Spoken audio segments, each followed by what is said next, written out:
Have you ever wondered what would happen if you took the next 6 months of your life to entirely focus on your goals and deliberately work towards them? If you've been feeling a bit stuck on what direction you can take to make changes towards becoming the dream version of yourself, I'm going to walk you through some changes I've made in the past, I'm currently making, and plan to work on in the future that help me to constantly reinvent myself and unlock new chapters. Instead of having life happen to us, I'm hoping this video reminds you that you possess the tools and the ability to take control and help shape your future. This video is sponsored by TD Easy Trade, and I'll tell you more about the service later. Before we're able to make any changes towards becoming our ultimate dream self, I think it's really important that we take time to identify, what does this person look like? What does your dream you do? Without considering the material things like the house, the car, the jewelry, the money in the bank, etc., etc., etc. What does your dream you do on a day-to-day basis? What habits and routines, hobbies, personality traits does this version of you have? I think it's important when we're talking about reinventing ourselves to embody this person that you are, because it's my belief, my honest belief, okay, don't eat me up, but I believe that we already are our dream version and we just need to shed off layers. So you're not becoming a new person, you're just shedding off the old layers. So what habits do you have now that your dream person or your dream version of yourself does not have? Start getting rid of those habits and start picking up the habits that your dream version does possess. What does your dream self do for fun? Do they sit on TikTok for hours on end and scroll and scroll and scroll? Or are they a hiker? Do they jog? Do they swim a lot? What does your dream self do? I'll use myself as an example as well. For those of you who've been OG friends from way back when I first started my channel, you would know I started off making videos all about hair and makeup and fashion and all the fun things, all the girly things, which I very much so am still that girl. She's still me, except over time, my interests began to change. My passions fell more along the lines of personal development and personal finances. So I started creating content more about those topics. Although it wasn't intentional, I didn't tell myself, I'm no longer this girl who likes hair, makeup, and fashion. At the end of the day, it happened.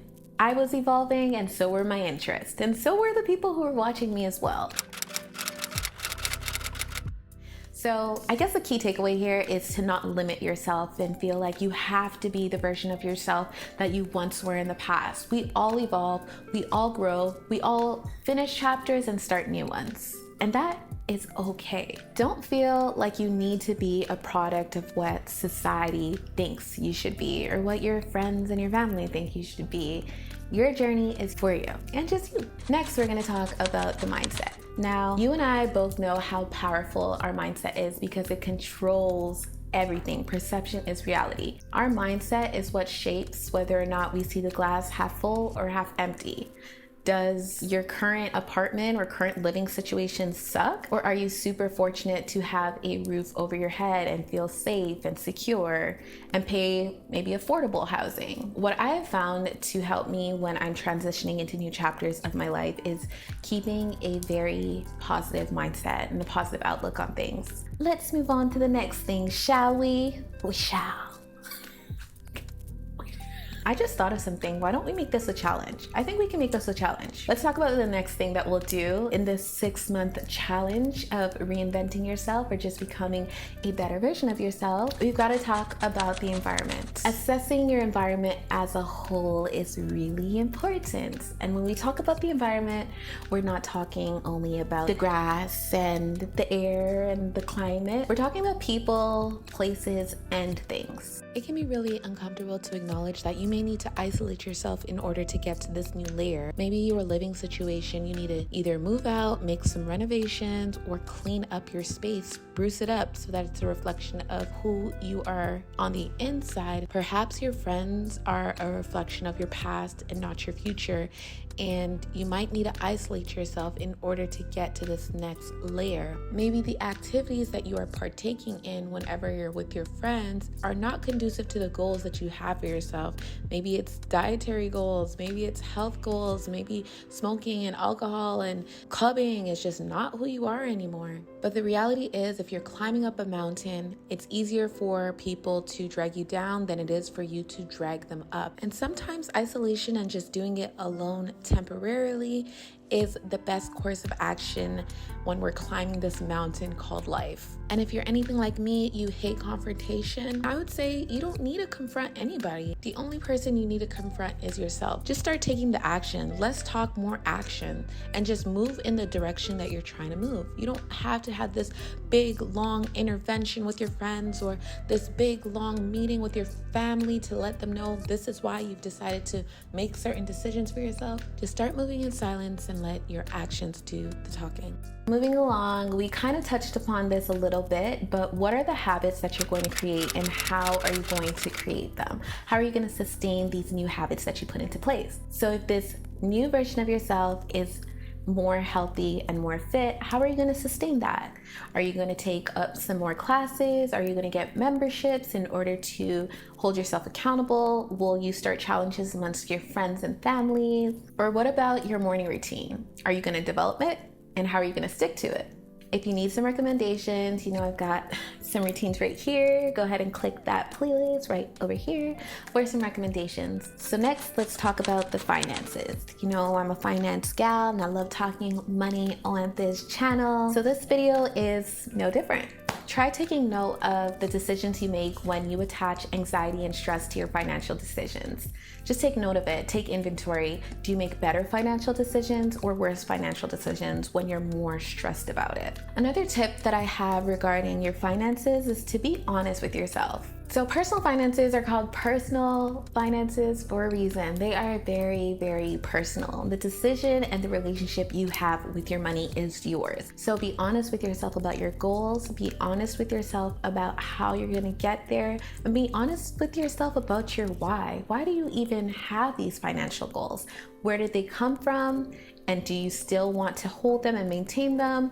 Or do you want to let go of those financial goals? Just be honest with yourself and reflective about what it is that you truly want and don't want. I've found that so many times we talk about, what money goals we want and, I want to become a millionaire. I want to hit 6 figures. I want this and I want that. These are arbitrary numbers a lot of the times that kind of just came from society.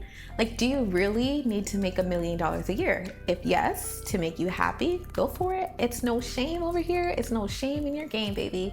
But also, if you'd be okay with making about $150,000 a year, that's okay too.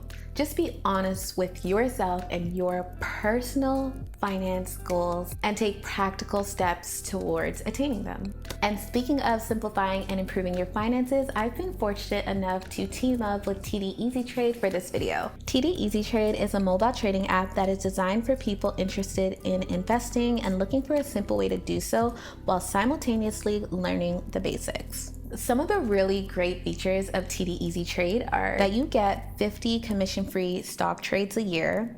There are no investing minimums, so you can get started with as much or as little as you want and invest at your own pace. There are also in-app videos to help you get started with investing, including step-by-step walkthroughs on how to research a stock or ETF and place a trade. And also, you can sign up in minutes and see how you can start trading the same day. Visit the link in my description bar to get started today. So those are the tips that I have, and maybe some of these suggestions might spark some ideas or spark some joy for you. Spark some motivation, inspiration, all the things.